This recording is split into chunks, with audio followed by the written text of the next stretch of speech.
एक स्ट्रेटजी जो हर मार्केट में काम करे। जी हाँ दोस्तों, आज हम ठीक यही करने वाले हैं। हम सपोर्ट और रेजिस्टेंस का इस्तेमाल करके एक ऐसी यूनिवर्सल ट्रेडिंग स्ट्रेटजी बनाएंगे जो आपको ऑप्शन ट्रेडिंग, इंट्राडे और फॉरेक्स हर जगह एक प्रो ट्रेडर की तरह सोचने में मदद करेगी। आज मैं आपको सिर्फ सपोर्ट और रेजिस्टेंस की पुरानी बातें नहीं बताऊंगा, बल्कि हम सीखेंगे वो पावरफुल स्ट्रेटजीज और सीक्रेट टेक्निक्स जो प्रोफेशनल ट्रेडर्स इस्तेमाल करते हैं। ये वीडियो खत्म होने तक आप सिर्फ स्ट्रेटजी नहीं सीखेंगे, बल्कि आपको वो कॉन्फिडेंस मिलेगा जिससे आप डर कर नहीं, बल्कि कॉन्फिडेंस के साथ अपना अगला ट्रेड लेंगे। नमस्कार दोस्तों, स्वागत है आपका इक्विटी डिकोड में। यहाँ हम मार्केट के हर पहलू को डिकोड करते हैं। तो चलिए बिना किसी देरी के शुरू करते हैं। सबसे पहले, कोई भी स्ट्रेटजी समझने से पहले ये जानना जरूरी है कि सपोर्ट और रेजिस्टेंस आखिर होता क्या है। वैसे तो इस टॉपिक पर हमारा एक डिटेल्ड वीडियो है जिसका लिंक हम डिस्क्रिप्शन में डाल देंगे, फिर भी यहां मैं आपको बेसिक्स समझा देता हूं। सिंपल शब्दों में, सपोर्ट वो एरिया है जहां बायर्स सबसे ज्यादा एक्टिव होते हैं और रेजिस्टेंस वो एरिया है जहां सेलर्स ज्यादा एक्टिव होते हैं। चलिए इसे चार्ट पर देखते हैं। यहां देखिए, मार्केट एक अप ट्रेंड में था, फिर एक की पॉइंट से नीचे आया। तो जिस पॉइंट से वो नीचे आया वो बन गया हमारा रेजिस्टेंस जोन। और देखिए, यहां से सपोर्ट लेकर मार्केट फिर से ऊपर गया, तो ये हो गया हमारा सपोर्ट जोन। आगे देखिए, मार्केट इस लेवल को पार नहीं कर पाया और फिर से नीचे आ गया। इसका मतलब वो रेजिस्टेंस को रिस्पेक्ट कर रहा है। ठीक ऐसा ही सपोर्ट पर भी होता है। एक और एग्जांपल देखते हैं। देखो दोस्तों, यहां पर मार्केट एक अप ट्रेंड में है। हम यहां पर एक ट्रेंड लाइन खींचेंगे। ट्रेंड लाइन कैसे इस्तेमाल करते हैं और उसके सही तरीके क्या हैं, इस पर हम जल्द ही एक अलग वीडियो लाएंगे। अब देखिए, मार्केट ऊपर जा रहा है और फिर नीचे आ रहा है, पर वो ट्रेंड लाइन को टच करके वापस ऊपर चला जाता है।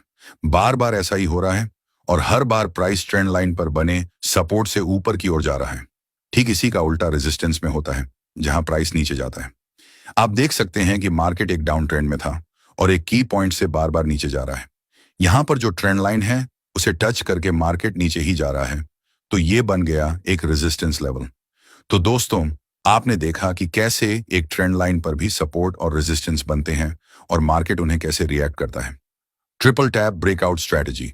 तो चलिए अब पर्दा उठाते हैं हमारी पहली पावरफुल स्ट्रेटजी से। सपोर्ट और रेजिस्टेंस का इस्तेमाल करके आप कई स्ट्रेटजीज बना सकते हैं, लेकिन यह मेरी पसंदीदा में से एक है। इसे हम कह सकते हैं 0.3 लेवल स्ट्रेटजी। इसमें जब भी कोई प्राइस रेजिस्टेंस पर 3 बार टक्कर मारे या उसे टच करे और उसके बाद ब्रेकआउट दे, तो प्राइस के ऊपर जाने की प्रोबेबिलिटी बहुत ज्यादा बढ़ जाती है। पर आपको यह ध्यान रखना है कि ब्रेकआउट से कम 3 बार उस लेवल को टेस्ट करना जरूरी है, तभी यह एक परफेक्ट सेटअप कहलाएगा। हाँ, यह जरूरी नहीं कि 3 बार टच करने के बाद ब्रेकआउट आएगा ही। हो सकता है प्राइस चौथी बार भी वहां से नीचे आ जाए। लेकिन अगर 3 बार टेस्ट करने के बाद ब्रेकआउट मिलता है, तो वो एक हाई प्रोबेबिलिटी ट्रेड होता है। एक एग्जाम्पल से समझते हैं। यह निफ्टी 50 का 5 मिनट का टाइम फ्रेम का चार्ट है। आप देख सकते हैं कि मार्केट डाउन ट्रेंड में है और रेसिस्टेंस पर 3 लेवल बन रहे हैं। ये 1, ये 2 और ये 3, जहां से प्राइस ने ऊपर जाने की कोशिश की पर रेजिस्टेंस से नीचे आ गई। लेकिन जब चौथी बार प्राइस उस लेवल पर आई, तो उसने एक जबरदस्त ब्रेकआउट दिया और प्राइस ने एक तेज अपसाइड मूव पकड़ दा। आप देख सकते हैं, अगले 25 मिनट में ही लगभग 56 पॉइंट्स का मूव देखने को मिला। अब जैसे हमने रेजिस्टेंस पर देखा, ठीक वैसा ही सपोर्ट पर होता है।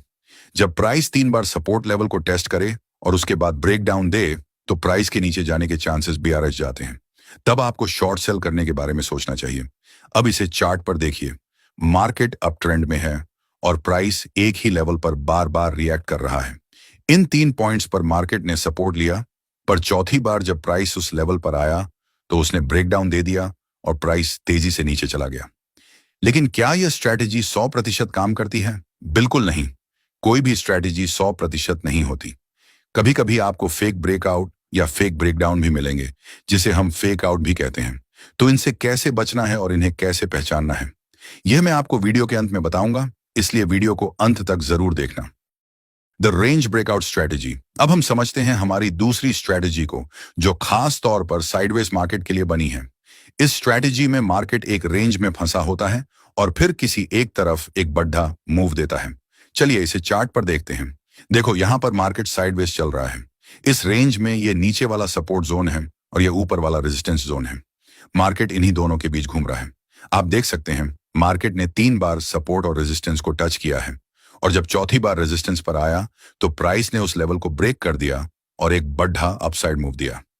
इसे हम ब्रेकआउट कहते हैं और आप खुद देख सकते हैं कि उसके बाद कितना बढ़ा मूव मिला है। इसका एक और चार्ट देखते हैं। यहां भी मार्केट एक रेंज में घूम रहा है। पहले रेजिस्टेंस को टच किया, फिर सपोर्ट, फिर से रेजिस्टेंस।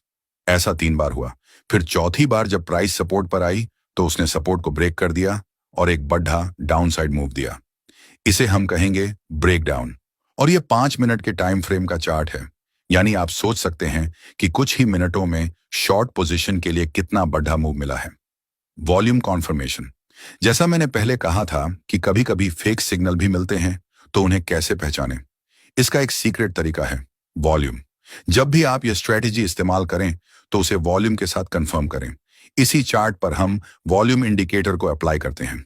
लेकिन सिर्फ वॉल्यूम देखकर कैसे पता चलेगा कि यह असली ब्रेकआउट है या नकली?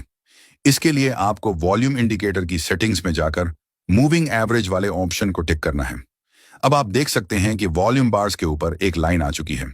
यह वॉल्यूम का मूविंग एवरेज है। नियम यह है, जब भी ब्रेकआउट या ब्रेकडाउन हो रहा हो और उस समय वॉल्यूम बार इस मूविंग एवरेज लाइन के ऊपर हो तो यह एक स्ट्रॉन्ग सिग्नल माना जाएगा। इस चार्ट में आप देख रहे हैं, यहां से ब्रेकडाउन हुआ है और वॉल्यूम भी मूविंग एवरेज के ऊपर है। इसका मतलब यह हमारा एक स्ट्रॉन्ग सेटअप बना है। एक और चार्ट देखते हैं। देखो, यहां पर यह कैंडल रेजिस्टेंस को ब्रेक करके ब्रेकआउट सेटअप बना रही है और ठीक उसी समय नीचे वॉल्यूम देखिए, वो भी मूविंग एवरेज के ऊपर है। इसका सीधा मतलब है कि यहां से मार्केट के ऊपर जाने की प्रोबेबिलिटी बहुत ज्यादा है और मार्केट ने वैसा ही किया। तो जब भी आप मेरी बताई हुई स्ट्रेटजीज को यूज करें तो वॉल्यूम और उसके मूविंग एवरेज के साथ कंफर्म करके ट्रेड लेंगे तो आपकी एक्यूरेसी और भी बरस जाएगी। प्रो टिप, फेक सिग्नल से कैसे बचें और परफेक्ट एंट्री कैसे लें। अब बात करते हैं सबसे जरूरी चीज की, फेक सिग्नल से बचने की। आप कोई भी स्ट्रेटजी पर काम करें, जैसे ही आपका सेटअप बने तुरंत ट्रेड लेने से बचें। हमेशा कॉन्फर्मेशन का इंतजार करें। देखो, यहां पर सपोर्ट को तोड़िड़ कर प्राइस नीचे जा रही है, पर आपको इस ब्रेकडाउन कैंडल पर ट्रेड नहीं लेना है। इस कैंडल को क्लोज होने दें। उसके बाद अगर अगली कैंडल इस ब्रेकडाउन कैंडल के लो के नीचे क्लोज करती है तब आपको वहां एंट्री करनी चाहिए। इस तरीके से अगर सेटअप आपके खिलाफ जाता भी है तो आपका नुकसान कम होगा। और एक गोल्डन रूल याद रखिए, अगर प्राइस नीचे जाने के बाद वापस ऊपर आती है और अपने पुराने सपोर्ट लेवल जो अब रेजिस्टेंस बन चुका है वहां पे रिटेस्ट करके फिर से नीचे जाने लगती है तो ये एक बहुत ही स्ट्रॉन्ग सिग्नल माना जाता है। देखिए, यहां पहले प्राइस नीचे आई, फिर जहां पहले सपोर्ट था उसे टच किया पर उसके ऊपर नहीं जा सकी और फिर से नीचे आ गई। इसका मतलब है कि अब प्राइस के नीचे जाने की प्रोबेबिलिटी बहुत ज्यादा है। और देखिए उसके बाद प्राइस कितना नीचे गई है। इन स्ट्रैटेजीज में एंट्री, एक्सिट और स्टॉप लॉस कैसे लगाना है ये हम अपने अगले वीडियो में डिटेल्स में सीखेंगे, जो हम ट्रेंड लाइन के ऊपर बनाने वाले हैं। उसमें हम ये भी सीखेंगे कि ट्रेंड लाइन को परफेक्टली ड्रॉ कैसे करें। तो दोस्तों, आज के वीडियो में बस इतना ही। अगर आपको इस वीडियो से कुछ नया सीखने को मिला है तो वीडियो को लाइक जरूर करें, अपने दोस्तों के साथ शेयर करें। मिलते हैं बहुत जल्द एक नए वीडियो में।